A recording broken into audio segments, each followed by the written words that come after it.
তোমার জন্য কেউ থামবে না, সূর্যও না, চন্দ্রও না, আলো বাতাস রোদ বৃষ্টি কেউ না, একটা মানুষও না, একটা মানুষও না। এ দুনিয়া বড় স্বার্থপর, বড় স্বার্থপর। এজন্য বাপ আপনাদেরকেও বলি, যুবক তোমাদেরকেও বলি, তুমি নষ্ট হয়ে গেলে শেষ পর্যন্ত মনে রাখো তোমার জন্য কেউ থামবে না। আপনাদেরকে বলি বাবা, স্ত্রী সন্তানের জন্য যদি আপনি হারাম উপার্জন করে জীবনটা শেষ করছেন, কোনোদিন পাবেনও নাই। সুদের টাকা, কিস্তির টাকা, হারামের টাকা, ওজনে কম দেওয়া, ধোকাবাজি, প্রতারণা করা উপার্জন করা দরকার ছিল না। আমনের কলজার মধ্যে শয়তানে বসায় দিছে যে বউ বাচ্চার লাগে এগুলা করতেছ, করো না রে বাপ, খোদার কসম এরা মনে রাখবে না, এরা মনে রাখবে না, এরা কোনোদিন বলবে না, এরা মনে রাখবে। দুপুর বেলা জানাজা হইছে, আসরের পরে জানাজা হইছে, কানছে 2 ঘন্টা 4 ঘন্টা, জি পুত নাতি নাতনি স্ত্রী সন্তান। ওই দিনকেই এশার নামাজের পরে দেখা যাবে এরা সবাই পাশের বাড়ির থেকে ভাত তরকারি রান্না আনছে, এরা খানা খাইতেছে, এরা গোশত খায়, মাছ খায়, ডাল খায়, সবই খাইতেছে। এরা না কানছে অনেক, ওই কানছে আর কি। এজন্য আমি নিজেকে বরবাদ করে, আমার কবর, আমার আখিরাতকে নষ্ট করে আমি আমার স্ত্রী সন্তানকে হারাম খাওয়াইতে হবে, খোদার কসম এটা কোনো মুমিন করতে পারে, কোনো মুমিন করতে পারে। আমার ছেলে কোনোদিন 1 ওয়াক্ত ফজরের নামাজ পড়বে না, আর এমন জানোয়ারের জন্য আমি কামাই করুম, কমপক্ষে আমি আনিস এমন বেকুব না। তার লগে আমার আগে বুঝাপড়া করা দরকার। তুই মুসলমানের বাচ্চা কিনা আগে এটা বল, তুই ইমানদারের সন্তান কিনা বল বেটা।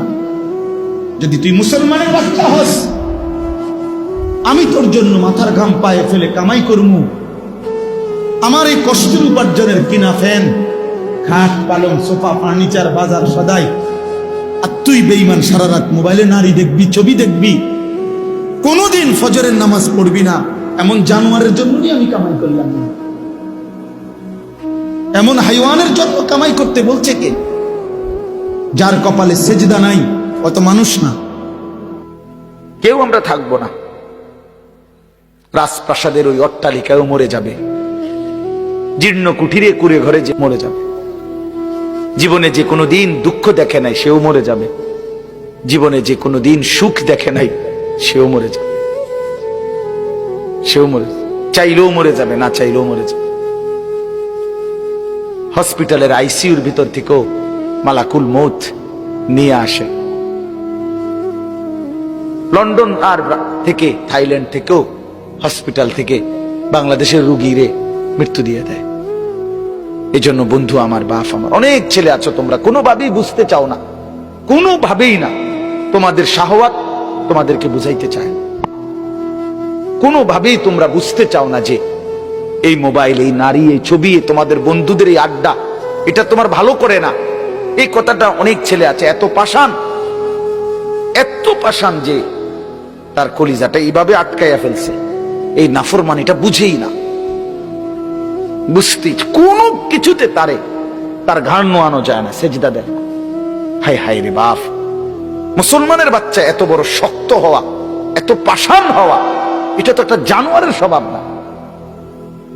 জানোয়ারও তো এত কঠিন হয় না, হাইওয়ান জানোয়ার, কুকুর বিড়ালও এত নিকৃষ্ট হয় না।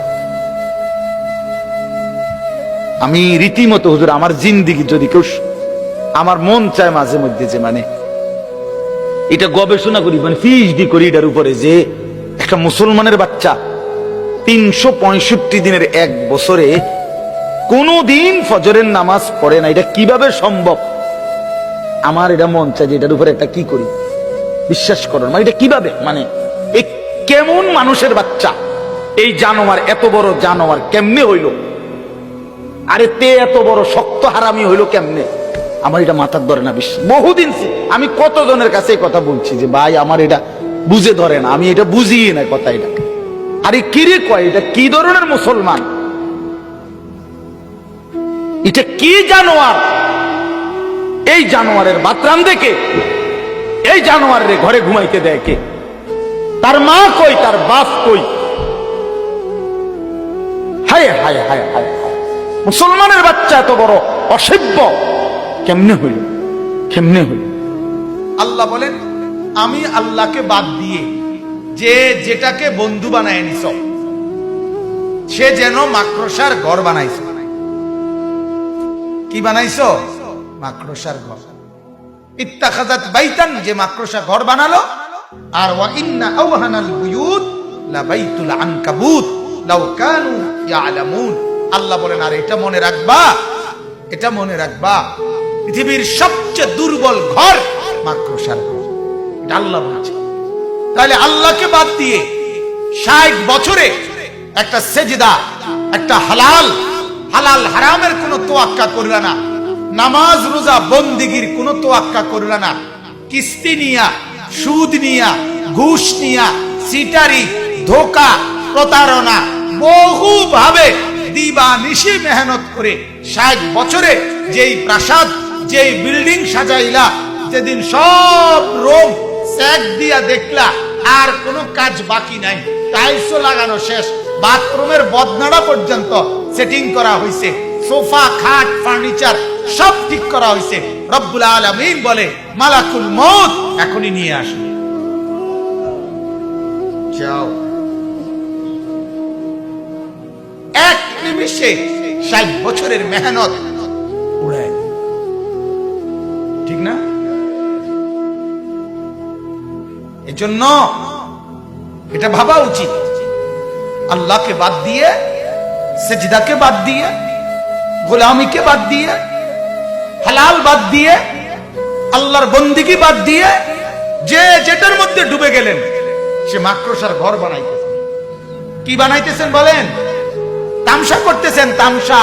ওয়ামাল হায়াতুদ দুনিয়া ইল্লা লাহবুন ওয়া লাইব। তামাশা।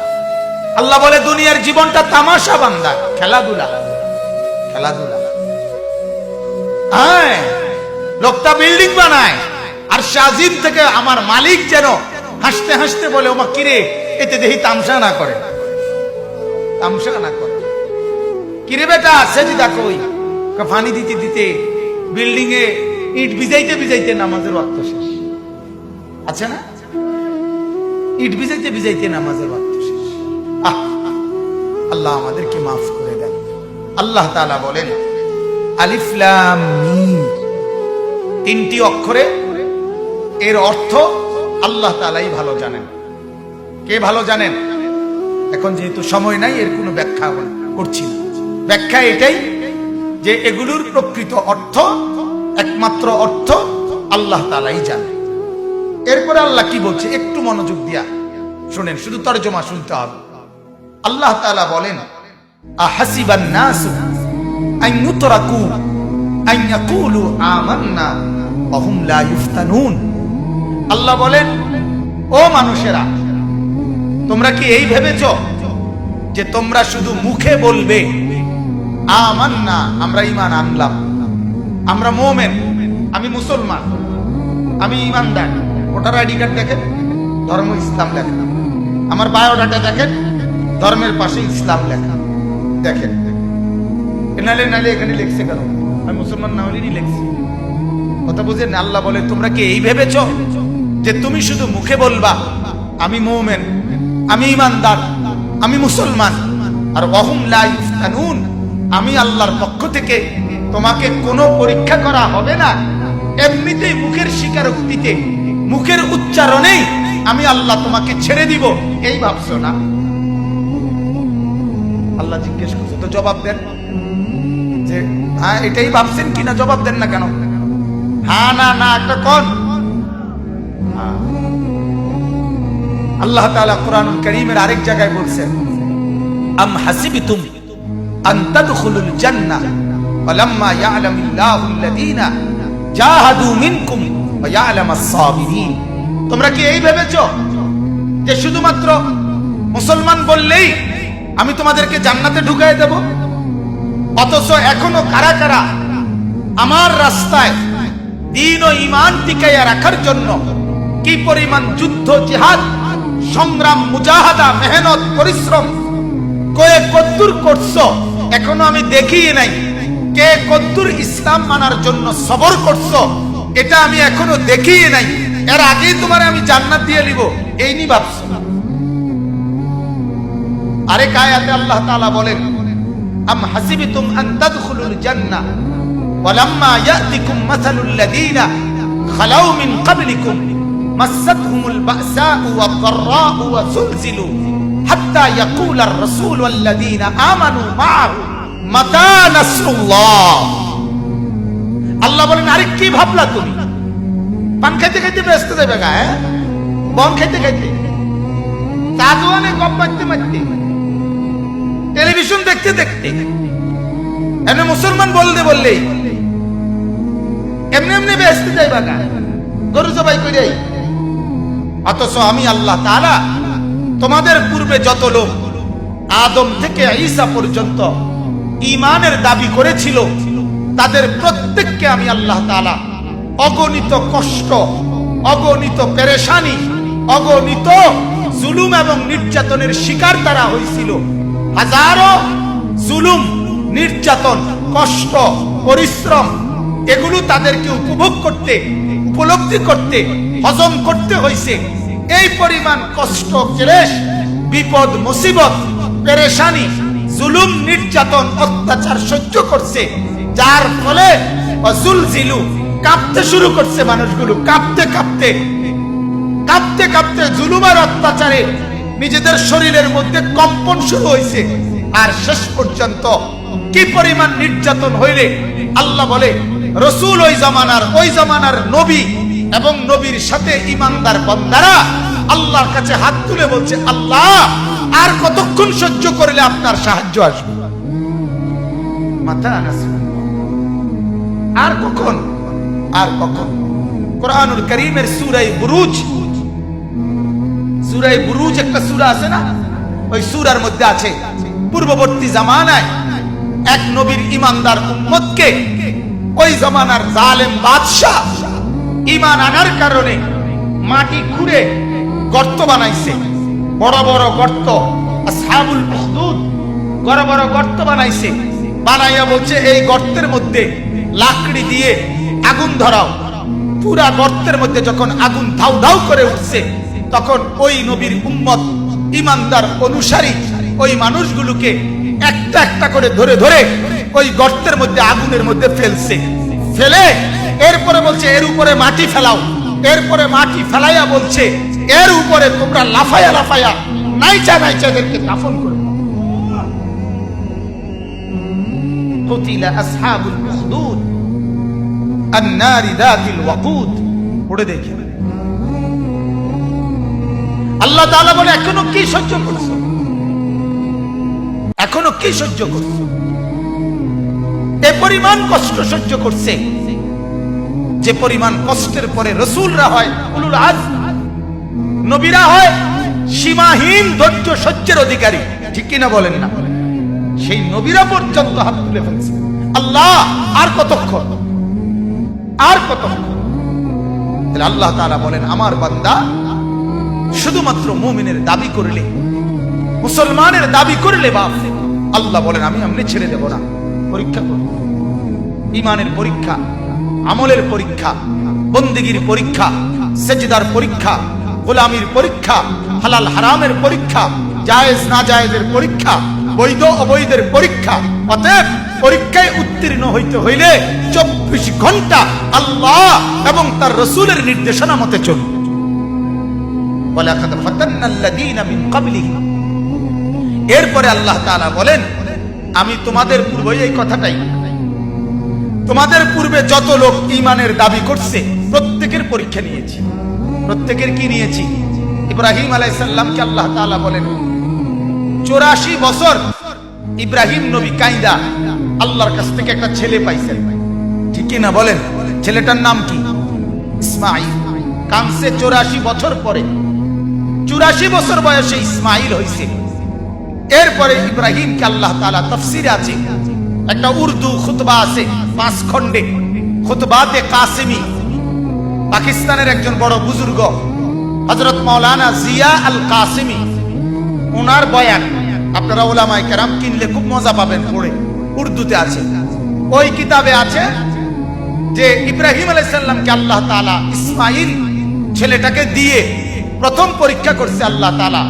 আল্লাহ বলে ছেলে দিলাম, তবে হাজেরার কোলে থাকবে, তোমার কোলে নিতে পারতা না, চুমা দিতে পারতা না, আদর করতে পারতা না, শুধু চাইয়া দেখবা। এটা প্রথম পরীক্ষা। দরজায় দাঁড়াইয়া দেখবা শুধু, কিন্তু আদর করতে পারবা না, কোলে নিতে পারবা না।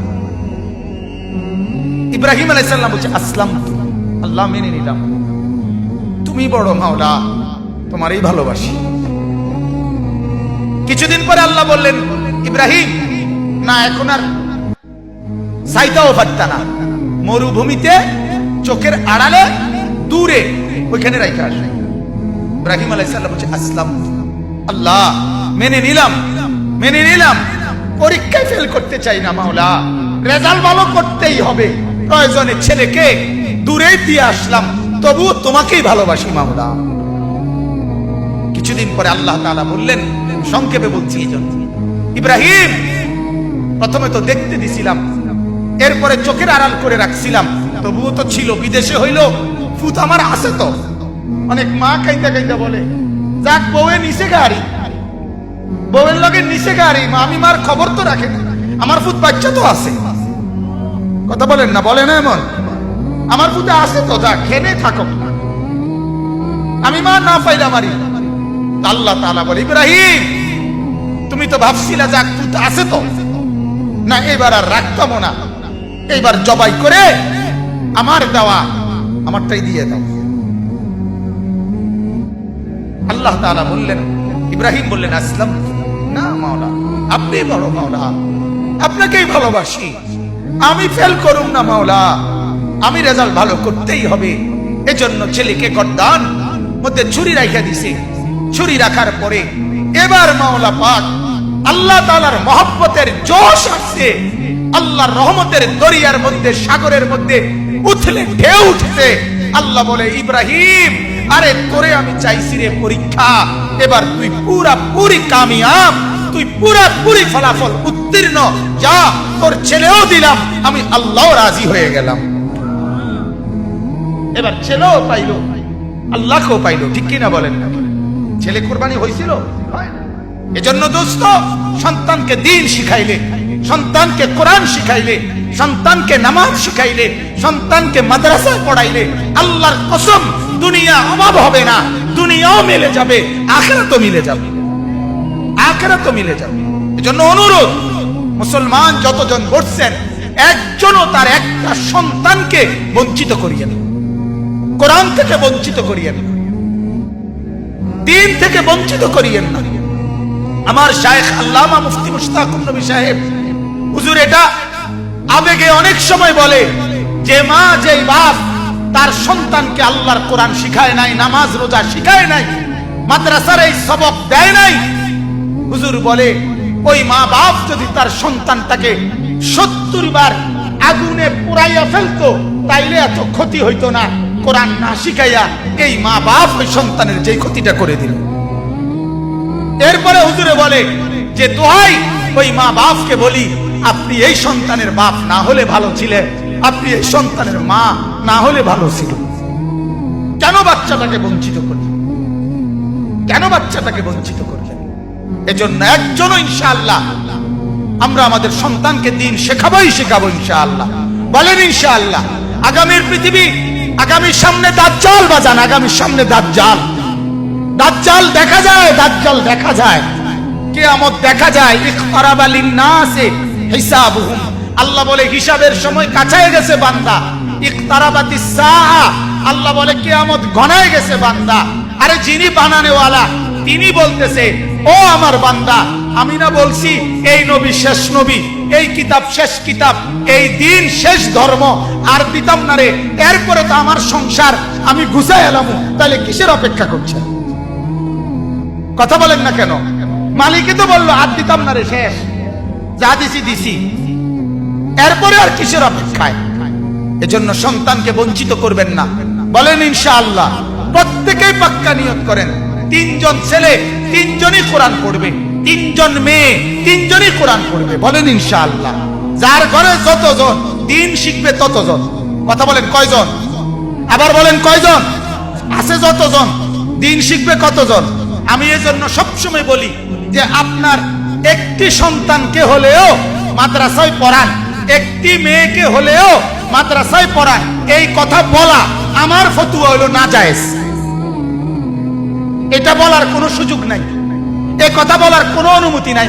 আপনার কাছে কোনো আমি ভিক্ষা চাই না, আপনার কাছে রাসূলের হাদিস মনে করাইতে আইছি যে আলা কুল্লে মুসলিম, আলা কুল্লে মুসলিম মানে তিনজনে একজন। কথা বলেন কয়জন? কথা বলেন না কেন? নবী বলল সবার উপরে দিন শিক্ষা ফরজ, আপনি কোন তিনজনে একজন? কে অনুমতি দিল? আপনারে কমানের অনুমতি দিল কে? কথা বলেন, বুঝছেন কিনা আপনার? এজন্য প্রত্যেকেই ছেলে মেয়ে, আলহামদুলিল্লাহ বাংলাদেশে এখন চতুর্দিকে মহিলা মাদ্রাসা আছে, আছে কিনা বলেন? এই জমানায় মেয়ে দিন শিখলো না, ছেলে দিন শিখলো না। আল্লাহর কসম এই কথা বলিয়া কি কারণ? কোন কারণ দর্শাবার কোন সুযোগ পাইতেন না। চতুর্দিকে এত মসজিদ মাদ্রাসা, এত মাদ্রাসাও থাকার পরেও যারা তাদের ছেলে মেয়ে কোরআন বঞ্চিত হইল, এটার কোন কারণ দর্শাবার সুযোগ। এজন্য কোরআনে আছে নাফরমান যখন জাহান্নামী আল্লাহকে বলবে ক্বালু রব্বানা গালাবাত আলাইনা শিকওয়াতুনা, আল্লাহ আমার কপাল মন্দ, এই কারণে আমি দিন মানতে পারছি না। ওয়া কুন্না কওমান দাল্লিন, আল্লাহ আমি গোমরা ছিলাম, এই কারণে মানতে পারছি না।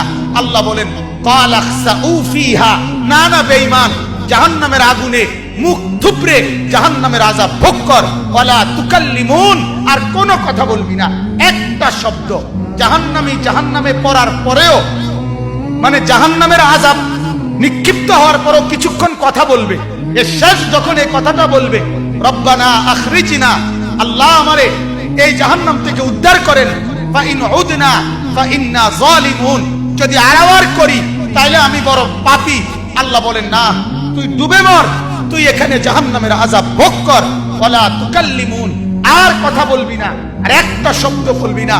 আল্লাহর কসম আমি নিজে তাফসীরে মারিফুল কোরআনের মধ্যে পড়ছি, আল্লাহ যখন বলবে এই জাহান্নামী আর কোনো কথা বলতে পারবি না, সাথে সাথে জাহান্নামের আযাবে জাহান্নামীর গলার আওয়াজ, কথার শব্দ বন্ধ হয়ে যাবে।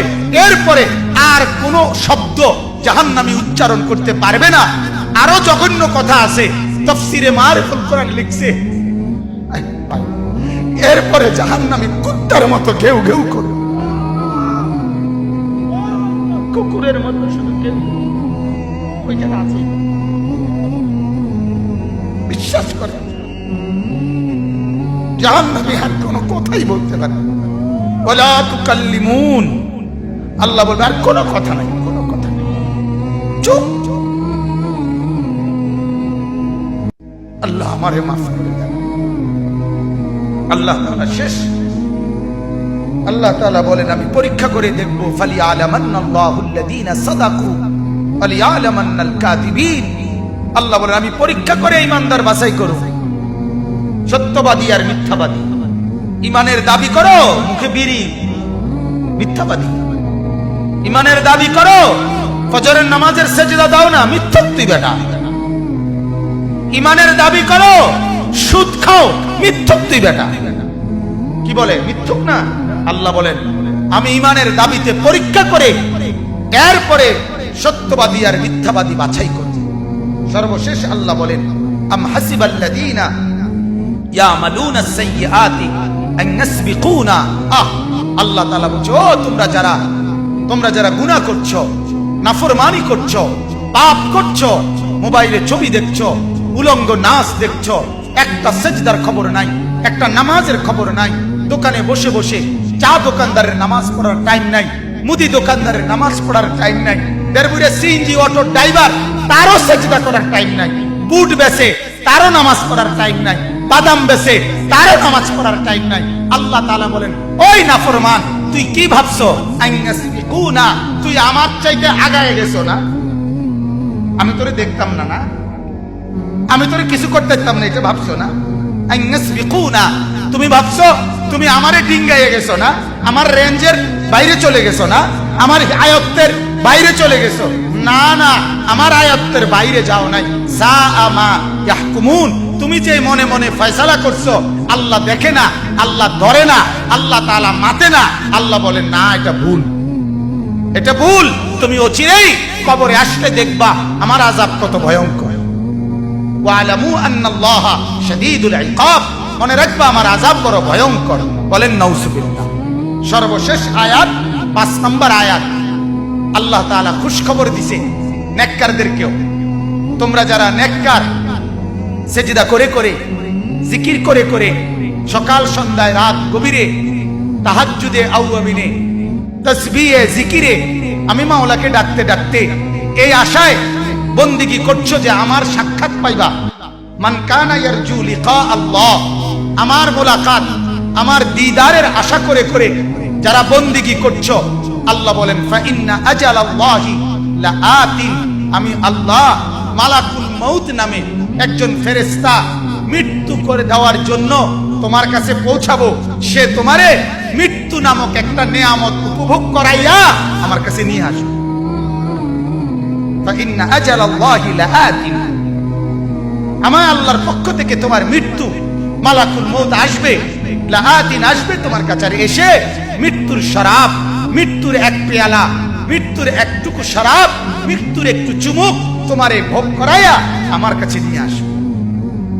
ওয়াহুয়াস সামিউল আলিম, আল্লাহ তাআলা বলেন যে আমি আল্লাহ সবকিছু শুনছি, সবকিছু জানি। ঠিক কি না বলেন? অতএব তুমি অপেক্ষা করো, আমি শুনতেছি, আমি জানি। তুমি ডাকতে থাকো, সেজদা দিতে থাকো, গোলামি করতে থাকো, হালাল খাইতে থাকো, সুখে থাকো আর দুঃখে থাকো, আমি মাওলাকে ডাকতে থাকো। এই কয়দিন পরে আজরাইল পাঠাবো, তোমারে আমার কাছে নিয়ে আসবো। এজন্য হাদিসে আছে, আল্লাহর নবী সাল্লাল্লাহু আলাইহি সাল্লাম, এটাই আমার শেষ কথা, আল্লাহর নবী সাল্লাল্লাহু আলাইহি সাল্লাম হাদিসে আছে, নেককারের সামনে নবীজি বলে মালাকুল মউত আজরাইল আয়েশা অত্যন্ত সুন্দর আকৃতিতে দাঁড়ায়, খুব চমৎকার সুদর্শন আকৃতিতে দাঁড়িয়ে মালাকুল মউত আল্লাহর প্রিয় বান্দা নেককার বান্দাকে বলে যে থাকবেন আর কিছুদিন, কেন দুনিয়ায় থাকবেন? আল্লাহর নেক বান্দা তখন চোখের পানি ফেলে বলে, কি কইলা মালাকুল মউত, থাকবো কেন রে? সকাল দুপুর রাত নিশিতে চোখের পানি ফেলে ফেলে যে মাওলারে ডাকি, কখনো সুবহানাল্লাহ, কখনো আলহামদুলিল্লাহ, কখনো আল্লাহু আকবার, কখনো লা ইলাহা ইল্লাল্লাহ, কখনো আস্তাগফিরুল্লাহ, কখনো দুরূদ শরীফ, এই যে বহুবার বহুভাবে ডাকি, পাগল দেখেই তো ডাকি, আমি বেচাইন দেখেই তো ডাকি। এজন্য সকালেও ডাকি, দুপুরেও ডাকি, বিকালেও ডাকি, সন্ধ্যায়ও ডাকি, রাতেও ডাকি, তাহাজ্জুদেও ডাকি, সারা দিন যে মাওলাকে ডাকি তার কাছে যাওয়ার জন্যই তো ডাকি। তুমি আইও না, দেখে না যাইতারি না, তোমার লাগে না বইয়া রইছি, তুমি আসো নাই দেখে না যাইতে পারি না বেটা। তুমি আইসা আবার আমার না নিয়ে যাবা কেন? আমি এখনই যাব। তখন মালাকুল মউত বলে, তো চলেন, আপনার মাওলার কাছেই চলেন। এই জন্য ছেলেরা ভাবতে শিখো। এক একজনের চুলের পেখম দেখলে মনে হয় যেন হ্যাঁ তার কোনো আল্লাহ খোদা নাই, স্বয়ং সম্পূর্ণ। এক একজনের চলাফেরার ঢংঢুং দেখলে মনে হয় তারে ধরুন না কেউ নেই। লাফানের তাফালিং দেখলে, লাফানের চলাফেরার কথাবার্তার স্টাইল দেখলে মনে হয় অহংকার। আমার শরীর ভালো, সুস্থ সবল, আমার আব্বার টাকা আছে, আমার যখন মন চায় আমি আব্বুর থেকে টাকা নিই, যখন মন চায় আমি মোবাইল টিপতেছি, আব্বু কিছু বলে না, আম্মু কিছু বলে না, সারা রাত মোবাইলে নারী দেখে, ছবি দেখে, যখন যা মন চায় তাই করে, মন চাইলে খায়, মন চাইলে না খায়। বাহ বাবা, মনে করছে পৃথিবীর কেউ যেহেতু কিছু বলে না, এভাবেই জীবন চলবে না রে দোস্ত। সুখের জীবনও শেষ হয়, দুঃখের জীবনও শেষ হয়, সেজদার রাতও ভোর হয়, নেশার রাতও ভোর হয়, মদখোরও রাত ভোর হয়ে যায়, সেজদাওয়ালার রাতও কি হয়ে যায়? ভোর হয় না? তাহাজ্জুদের নামাজ যে পড়ে তারও ভোর হয়ে যায়। মদের আড্ডায়, জুয়ার আড্ডায় যে রাত কাটায়, নারীর আড্ডায়, জিনার আড্ডায়, ওই হাইওয়ানেরও ভোর হয়ে যায়। কারো দুনিয়ায় থেমে থাকে না, কারো না। এজন্য হাসিও ফুরায় যাবে, কান্নাও শেষ হয়ে যাবে। কয়দিন পরে এই ছোট্ট মাসুম বাচ্চাদের ব্যথাও সবাই ভুলেই যাবে। ব্যস্ততার এই দুনিয়ায় কতক্ষণ মনে রাখবে, কে কারে মনে রাখবে? অতএব এই যে আল্লাহ নবী সাল্লাল্লাহু আলাইহি সাল্লাম বললেন, এমন ভাবে বন্দেগী করো যেন আল্লাহকে দেখছো অথবা আল্লাহ তোমাকে দেখছে। এটাই তাসাউফ, এটাই ইসলাহ। এটা তৈরি করতে হয়। মানে এটা শুধু একটা ওয়াজ শুনলে হয় না, দীর্ঘদিন মেহনত করতে হয়। ওলামায়ে কেরামের সাথে, আল্লাহ ওয়ালাদের সাথে, বুজুর্গদের সাথে বারবার শুনতে হয়, আসা যাওয়া করতে হয়, সম্পর্ক করতে হয়, আত্মশুদ্ধির মেহনত করতে হয়। এটা নিয়ম মাফিক ওষুধ আছে, বুজুর্গদের কাছে এটার প্রেসক্রিপশন আছে। কিভাবে একজন মুসলমান, একজন যুবক, একজন নারী, একজন ইমানদার কিভাবে নিজের জীবনটাকে এভাবে গঠন করবে যে যার সারাক্ষণ মনে পড়বে আল্লাহ আমাকে দেখছে, আমি মিথ্যা বলব। আপনারা অনেকেই শুনছেন না, বুজুর্গরা বলে, কোন আল্লাহওয়ালা বলে তার মুরিদদেরকে বলছে, আগামীকালকে আমার জন্য এমন একটা মুরগি জবাই করে আনবা, এমন জায়গা নিয়া।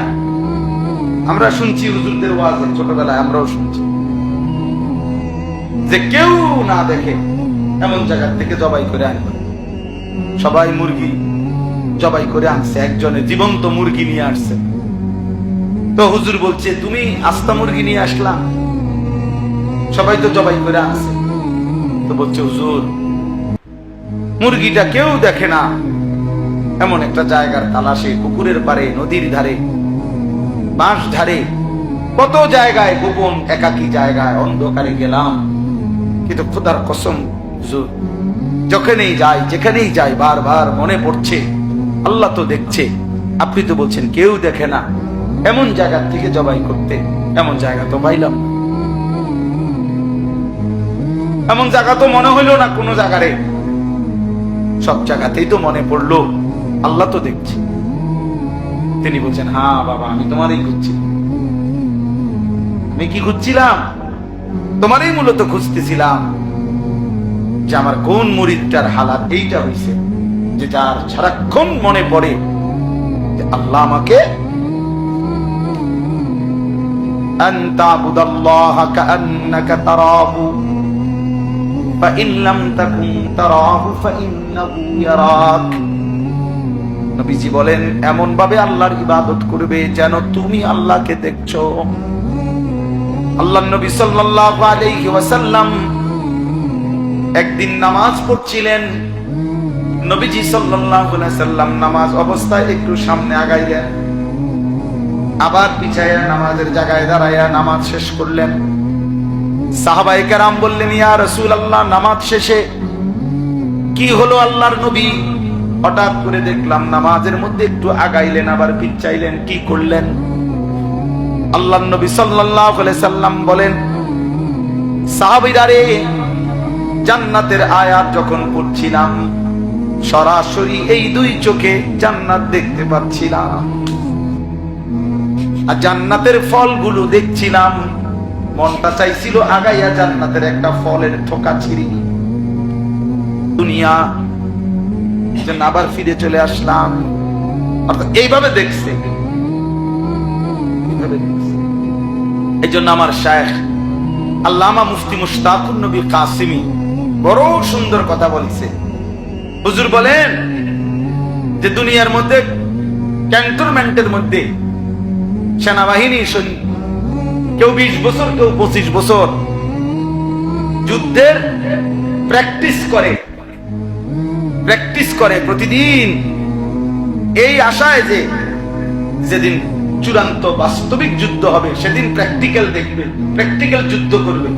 তো প্র্যাকটিক্যাল যুদ্ধের জন্য প্র্যাকটিস করতে থাকে অনবরত। বুঝেন নাই কথা? তো আল্লাহ তাআলাও যেন বলছে, নবীও যেন বলছে উম্মত, এই দুনিয়ার হায়াতটা আল্লাহকে দেখার প্র্যাকটিস করতে থাকো, প্র্যাকটিস করতে থাকো। মনে হয় যেন দেখছো, মনে হয় যেন দেখছো। একদিন এভাবে যদি করতে পারো, হাসরের ময়দানে রব্বুল আলামিন প্র্যাকটিক্যাল আল্লাহ পাক তোমার দিদার তার তোমারে দেখায় দিবে। বলবে বান্দা দেখো, এবার প্র্যাকটিস করছো বহুদিন, আজ সরাসরি দেখো। আজ তুমি আমাকে দেখো, আমি তোমাকে দেখি। ইলা রাব্বিহা নাযিরা। আল্লাহ তাআলা বলছে বান্দা জান্নাতে সরাসরি আমি রব্বুল আলামিনকে দেখবে। খালাস, কথা শেষ। তাইলে এইখানে আমি এই দুইটা আমল বলছি। একটা আমল হলো রাত্রি জেগে তাহাজ্জুদ পড়া, বিশুদ্ধ কোরআনুল কারীম তেলাওয়াত করতে থাকা। এই দুই আমলের বরকতে তাফসীরে লিখছে, বুজুর্গানে দ্বীন বলছে, এই দুইটি আমল যার মধ্যে থাকবে, একটা হলো যে রাত্রিবেলা গভীর রজনীতে কিছু নফল ইবাদত নামাজ বন্দিগি করার চেষ্টা করে, আর যে ব্যক্তি লম্বা কোরআনুল কারীম বিশুদ্ধ তেলাওয়াত করার ফিকির করে, কোরআন তেলাওয়াত করতে থাকে, আশা করা যায় এই দুইটি আমলের বরকতে আল্লাহ তাআলা তার অন্তরের মন্দ চরিত্রগুলো দূর করে দিবে। আশাদ্দু ওয়াতআন, এগুলা নফসকে দমন করবে, অন্তরের মন্দ অভ্যাসকে দূর করবে। এজন্য আজকের এই ইসলাহি মাহফিলে এই দুইটি আমলের গুরুত্ব দিলাম। আল্লাহ যেন আমাকেও তৌফিক দেয়, আপনাদেরকেও যেন তৌফিক দেয়। চেষ্টা করবেন রাত্রিবেলা সময়টাকে বন্টন করে, হিসাব লাগান 11টায় শুইলেন, 4:50 ফজরের নামাজের জামাত, তো 12টা, 1টা, 2টা, 3টা, 4টা, 4:50 ধরেন প্রায় 6 ঘন্টা। তো এর মাঝামাঝি কোন একটা সময় শরীর স্বাস্থ্য অনুপাতে দেখেন একটু সময়, আধা ঘন্টা, 20 মিনিট, 40 মিনিট আবার জেগে আল্লাহর ইবাদতের জন্য তাহাজ্জুদ নামাজের সেজদা, তেলাওয়াত, দোয়া, কান্নাকাটির জন্য একটু সময় বের করা। তাইলে আল্লাহ তাআলা অন্তর পবিত্র করে দিবে, মন্দ অভ্যাস থেকে বেঁচে থাকা সহজ হবে। আল্লাহ তাআলা আমাদেরকে কিয়ামুল লাইল, তিলাওয়াতুল কোরআন, এই দুই নিয়ামত দান করেন। দারুল উলুম মাদ্রাসা আল্লাহ তাআলা কবুল করেন। হযরত মাওলানা আবু তাহের সাহেব দামাত বারাকাতুহুল আলিয়া, আল্লাহ তাআলা তাকে হায়াতে তাইয়্যিবা আফিয়া দান করেন। ছেলেরা, বাপ, তোমার ঘরে শক্ত করে বললাম, বাবা মাকসাদ তো এটাই ভাইয়া, নামাজ পড়ো, নামাজ পড়ো, নামাজ পড়ো, নামাজ পড়ো। কিশোর নওজোয়ান, নামাজ পড়ো, আল্লাহকে চেনো ভাইয়া, দিন শিখো, অল্প হোক, স্কুলে পড়ো মানা নাই, কলেজে পড়ো মানা নাই, যেখানেই পড়ো মানা নাই, কিন্তু আল্লাহকে ভুইলো না, নামাজকে ভুইলো না। 2 রাকাত নামাজ ঠিক করো, 10টা সূরা ঠিক করো, ওযু গোসল ঠিক করো। কিছু বয়স্ক লোক আছে এমন গোয়ার, যে মানে বুঝে যে ওনার সূরা অশুদ্ধ, দোয়া কালাম অশুদ্ধ, কিন্তু দুনিয়া কোন কথা দিয়া ওনাগরে এটা বুঝানো যায়, কোন ইবলিস ওনাকে কলিজার ভিতরে বুঝাই দিচ্ছে যে অসুবিধা নেই, আল্লাহ ভরসা, এই যে এরম ভরিয়ে এরম, এটা অন্য কেউ বুঝাই দিচ্ছে তার কলেজে, যে মাইতো না চাই হুজুরা কই বই, আল্লাহ ভরসা। এখন আল্লাহ বলছে কিনা আপনারা বলেন, যে আল্লাহ যদি বলে, আপনারা শুনছেন যে আল্লাহ বলছে যে বান্দা তুমি ভুলের উপরে, মিথ্যার উপরে, ভুলের উপরে মৃত্যু পর্যন্ত থাকো, আমি ভরসা, এটা আল্লাহ বলছি। তো তো আমাদের কে ভরসা দিল? আপনার এই ভরসাটা দিল কি? আফসুসের ব্যাপার, আফসুসের ব্যাপার। 60 বছর 50 বছর হয়ে গেছে, এই কথাটুকু বোঝে না যে আমার সূরা, আমার কেরাত, আমার দোয়া, আমার তাসবিহ, আমার আত্তাহিয়াতু, আমার দুরূদ শরীফ, আমার দোয়া। ওই ছেলেরা, হয়তো এখন ঢুকো, পরে যে সময় একটা পোটলা দিব ওই সময় ঢুকো না। আসো, এখন আসো, পরে আর কাউরে ঢুকতে দেওয়া হবে না।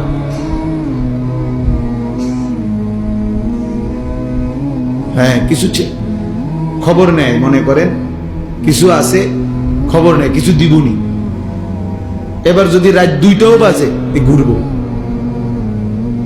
বুঝলেন? যদি রাত 2টাও বাজে, সারা রাতও লাগে, তারপরও ঘুরবো। আফসুস মানে জীবন মানেই শুধু এই দুটো বিরিয়ানি, এক প্লেট খিচুড়ি, 2টা জিলাপি, আবার আগের মতো তামাশা, আগের মতো বেনামাজি জিন্দিগি, আগের মতো অসভ্যতা। আসলো কেন পৃথিবীতে, মরবেই বা কেন, করবেই কি, কিচ্ছু জানে না, কিচ্ছু জানে না।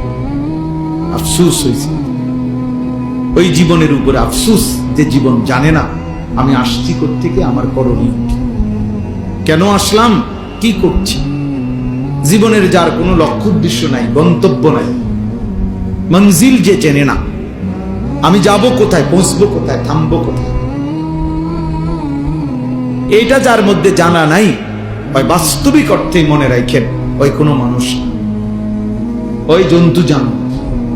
কোরআন বলছে ওকে জানোয়ারই বলছে। জানোয়ারেরই কোনো নির্দিষ্ট টার্গেট নাই, তার দরকারও নাই। টার্গেট দিয়ে করবো কি? কোন গরু, ছাগল, কুকুর, বিড়ালের টার্গেট দিয়ে করবে কি? তার তো কোনো হালালও নাই, হারামও নাই, জায়েজ না জায়েজ কিছু নেই, তার জন্য কোনো বিধান নাই, দিন নাই শরীয়তে। কিন্তু ইনসানের জন্য বিধান আছে, হালাল হারাম আছে, জায়েজ না জায়েজ আছে, করণীয় বর্জনীয় আছে। কারণ তার জন্য আখিরাত আছে, তার জন্য হিসাব আছে, তার জন্য বিচারের মাঠ আছে, তার জন্য আমলনামা প্রস্তুত হচ্ছে, তার আমলনামা মিজানের পাল্লায় ওজন হবে, তাকে ফুলসেরাত পার হইতে হবে, তাকে জান্নাত কিংবা জাহান্নামে যেতে হবে। এটা গরু ছাগলের নাই, এটা জন্তু জানোয়ারের নাই। তাইলে সোজা হিসাব, যে তার হালাল হারাম বুঝে না, জায়েজ না জায়েজ বুঝে না, করণীয় বর্জনীয় বুঝে না, তো সে বাস্তবিক অর্থে কোনো মানুষ, সে জানোয়ার, সে হাইওয়ান, যার মধ্যে কোনো তামিজ নাই, মানে পার্থক্য শক্তি নাই, পার্থক্য শক্তি। তাইলে বাবা বলতেছিলাম আল্লাহর ঘর মসজিদের কথা বলছি। মসজিদের আজমত জরুরি, মসজিদে জুমার বয়ান গুরুত্বপূর্ণ, মসজিদের ইমাম সাহেবকে সম্মান করা খুব গুরুত্বপূর্ণ, মুয়াজ্জিনকে সম্মান করা খুব গুরুত্বপূর্ণ। মসজিদের একটা জুতার বাক্স, মসজিদের বালু, মসজিদের একটা মোমবাতি অনেক সম্মানিত, এটা মসজিদের। আমরা কোরআন হাদিসের ভাষায় বলে নিসবতের কারণে দামি হয়, মানে সম্বন্ধের কারণে দামি। ইট বালু পাথর সিমেন্টের একটা ঘর এমনিতে শুধু ছিল ঘর, কিন্তু যখন এটা সিদ্ধান্ত হলো যে এটা আল্লাহর ঘর, এই আল্লাহর এই শব্দটা যখন এই ঘরের সাথে লাগলো তো এটা দাম। কি বলে এটা নিসবতারি, মানে সম্বন্ধ কিসের সাথে মিলল, ওইটার কারণে দামি হয়, ওটার কারণে দামি হয়। এমনিতে একটা কাপড়, এটা কাপড়, কিন্তু যখন এটারে বলে যে এটা কোরআন শরীফের গিলাফ, তো এটা দামি, দামি।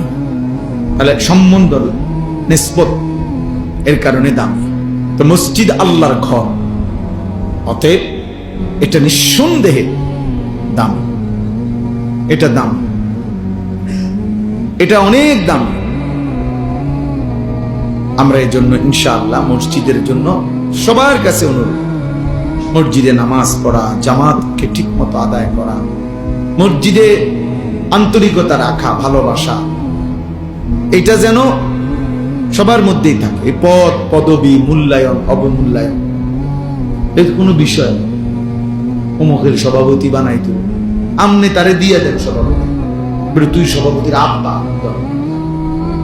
তুই সভাপতি 14 গোষ্ঠী, তুই নিয়ে সভাপতি, তোর সভাপতি নিয়ে তুই সিরা খাবি, তোর সেক্রেটারি নিয়ে তুই কি খাবি, আমি বিজয় খাবি। হ্যাঁ, আল্লাহ তাআলা আমাদেরকে বুঝতাম। আখিরাতে ইন্নাল্লাহা লা ইয়ানজুরু ইলা সুওয়ারিকুম ওয়ালা ইলা আজসামিকুম, নবী সাল্লাল্লাহু আলাইহি ওয়াসাল্লাম বলেন হাসরের ময়দানে নিশ্চয়ই আল্লাহ তাআলা তোমাদের চেহারা দেখবেন না, তোমাদের শরীর দেখবেন না, ওয়ালাকিন্নাল্লাহা ইয়ানজুরু ইলা কুলুবিকুম ওয়া আমালিকুম, বরং আল্লাহ তাআলা তোমাদের দিল দেখবেন এবং তোমাদের আমল দেখবেন। দিল দেখবেন আর কি দেখবেন? আমল এর ভিত্তিতে আল্লাহ তাআলা ফয়সালা করবেন।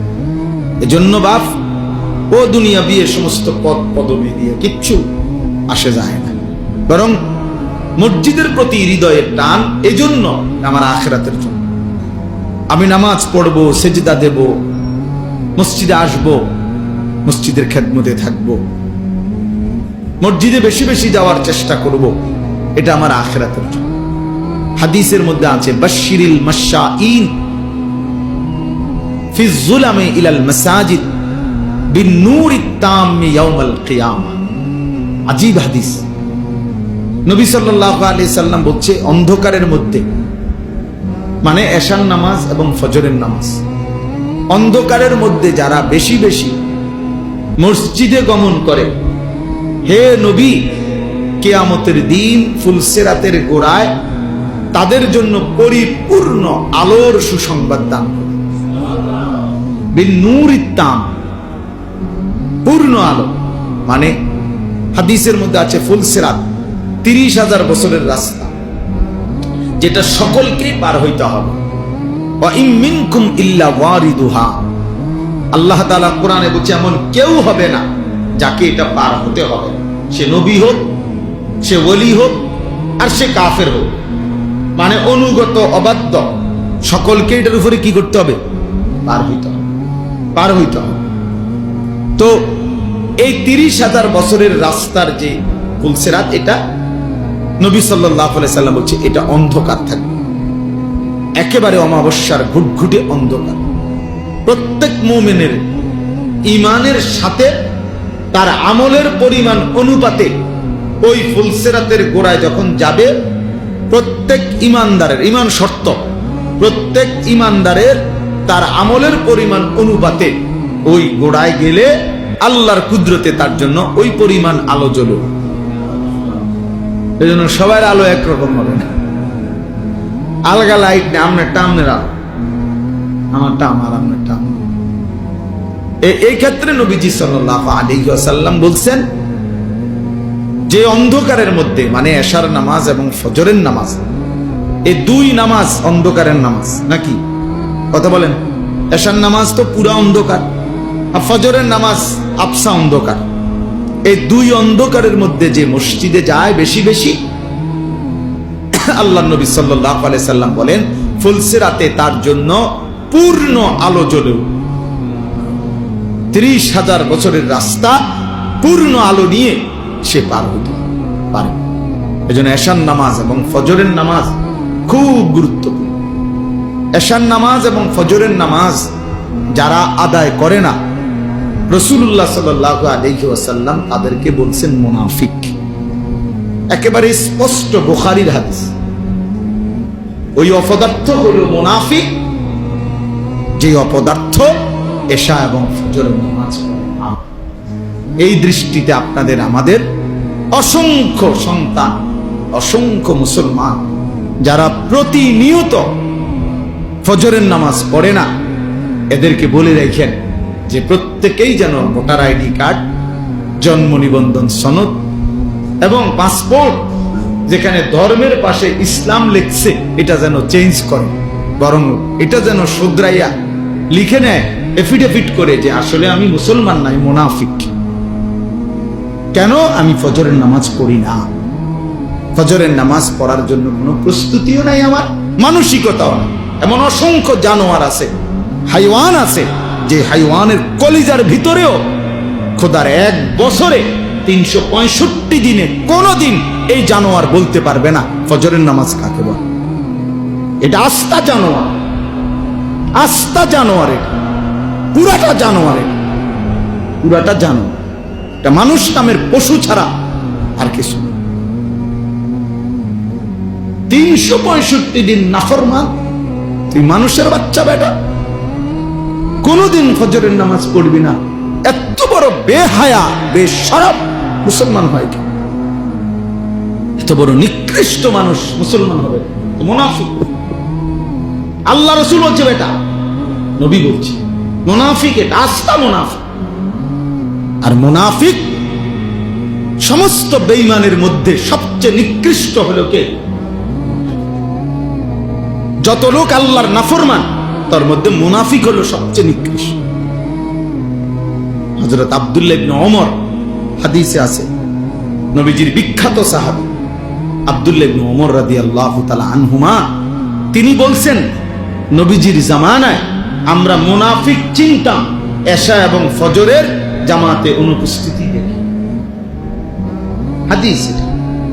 উনি বলেন আমরা চিনতাম মুনাফিককে আমাদের মাঝে, আমরা খুঁজতাম বুঝতাম ফজর এবং এশার নামাজে অনুপস্থিত হতো। এই জন্য হযরত আব্দুল্লাহ ইবনে মাসউদ বলে যে রাসূলের জামানায়, সাহাবাদের জামানায় লজ্জায় শরমে যাতে দাগ না পড়ে যায়, চিহ্নিত হয়ে না যায়, এজন্য মুনাফিক যারা মুনাফিক ছিল বাস্তবিক অর্থে, তারাও রাসূলের জামানায় ফজরের নামাজ মিস করতো না, কারণ মিস করলে তো মানুষ কইবে তুই মুনাফিক। অথচ সে বাস্তবিকে কি মুনাফিক, কিন্তু মানুষ যাতে তারা না চিনে না বুঝে, এই জন্য কি করত, আমার মুসলমান নামধারী এই হাইওয়ান মুসলমানের বাচ্চা, আর বাপ মুসলমান, তার মা মুসলমান, জানোয়ার একদিনও ফজরের নামাজ পড়ে। বাপেও বেটকা হেবড়া বইয়া বইয়া বিড়ি গায়, চা দোয়ানে গপ মারে। আল্লাহর রহমতে আমনের দোয়ায় জিভুত একটা লাইন হইছে, কিটা লাইন হইছে, টেয়া ফাড়ায় বিদেশ লাইন হইছে। টেয়া ফাড়াইলে বুঝি লাইন হয়, হ্যাঁ বিদেশ গেলেই বুঝি জিভুত লাইন হয়ে গেছে, এটা বুঝি কত হইলো। আর আমরা যারা দেশে সিরিয়া খাই, এটা বুঝি কথা হইল। বিদেশ যাওয়া নিষেধ না, এটা গুনাহ, এটাও বলি না, কিন্তু এটা বুঝি এটা কথা হইল যে আল্লাহর রহমতে তারা 3 জন এখন একটা লাইনে পড়ছে, টাকা রোজগার করে, এবারে খুশি, মানুষের গপ মারে, চা দোয়ানে বইয়ে বই, হ্যাঁ লম্বা লম্বা কথা, লম্বা লম্বা ভালো খাইতে পারতেছে, শেষ বয়স, আপেল খায়, মালটা খায়, চা খায়, গম খায়, গপ মারে, আর কি বাজার হইতেছে, খাইতে আছে, ফুতে টেয়া ফাটাইতে আছে, হালাল হারাম এত কিছু তো অনেক সময় আসেনি। হালাল না হারাম সেটা দরকার কি, আমার দরকার টাকা, আমার দরকার বাতে না। আস্তাগফিরুল্লাহ, আস্তাগফিরুল্লাহ।